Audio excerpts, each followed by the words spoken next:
back. The Herd is coming up next here on FS1. Let's head over to Colin Cowherd. Colin, what is on the show today? Blazing 5 is the best of the year. Steelers Ravens is just class and dignity and refinement and winning and Super Bowls and trophies. And yet the Browns want our respect. That's coming up. Thanks, Colin. Now, Mike D'Antoni and Ime Udoka are reportedly finalizing deals to join the Brooklyn coaching staff under Steve Nash. D'Antoni coached Nash on the Suns, and now the two will be reunited in an attempt to lead Kevin Durant and Kyrie Irving to a ring in their first season together. Shannon, what was your reaction to this hire? I was surprised.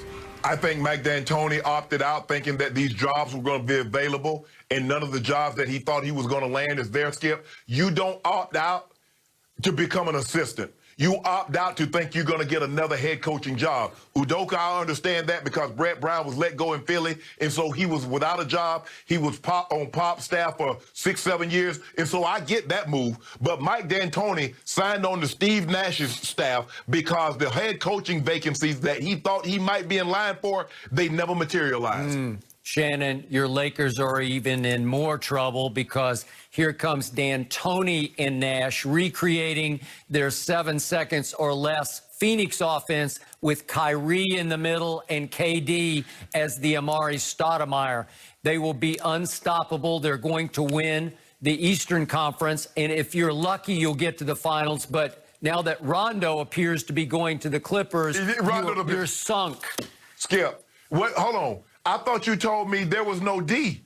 I thought it was Mike D'Antoni. Because what was the problem when he was in, what was his problem in Phoenix? What was his problem in Houston? They don't play no defense. And you know this, and I know this. When you get to the NBA Finals, you must play defense. And what do we have? The best defensive player, and old Goat James, when he needs to summons it up, he can drop down and sit in that chair with the best of them for 5 to 7 minutes. Can you imagine Kyrie and KD in this offense? They will just outscore everybody they play because we know KD is still the best player on this planet. Skip, what was Dallas' problem? Dallas had the highest rated offense in NBA history. But what couldn't they do? They couldn't stop nothing or no one. Good luck. All right, well, that is all we have for you today. Enjoy your Halloween weekend. We'll be back Monday at 9:30 Eastern, but don't go anywhere because The Herd with Colin. And I won't back down.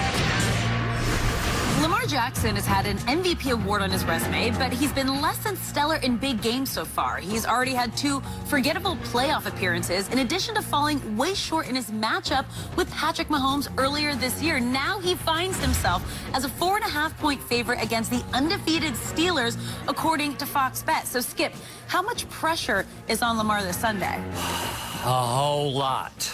But, Shannon, just for the record, before I launch on this is how much I love the Ravens that you once played for and how much I love this still young quarterback, Lamar Jackson. I picked them before the year started to win it all.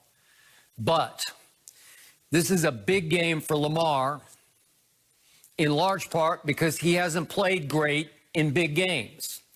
This is becoming almost a legacy game for Lamar, only because if he plays poorly again in another big home game, especially in his first matchup against Big Ben Roethlisberger, I'm afraid people are going to start talking. I'm afraid people are going to start asking the question, Lamar, why can't you live up to your MVP caliber status in the biggest games? Because what do we know so far about Lamar, who obviously did win last year's MVP? Well, he's played 2 home playoff games. He's pretty much stunk in both of them. The first one you give him a pass for. This is his first year starting as a rookie. He had a QBR of 11 against the Chargers. They fell woefully behind. He played a little better in the fourth quarter, but the whole stadium was chanting for him to be replaced by Joe Flacco. And then here came last year the Titans, and they ran into a buzzsaw, did the Ravens, and they'd been off for the equivalent of 3 weeks. They were rusty. They weren't ready. But Lamar had a long, bad game, got sacked 4 times, turned it over 3 times. It was pretty ugly. And I don't know if people have gathered this yet, but he's faced Patrick Mahomes now. Lamar has 3 times, and he's lost all 3. And the biggest stage of those games was on a Monday night earlier this year, and the Ravens got run off their home field by the Kansas City Chiefs. And Lamar had a QBR of 40 in that game, but it's not very good. It's below average. His QBRs against Mahomes have averaged 57, which is just barely above average. So, Shannon, here come the Steelers. They lead the league in sacks. They're number 1 in fewest yards allowed on defense.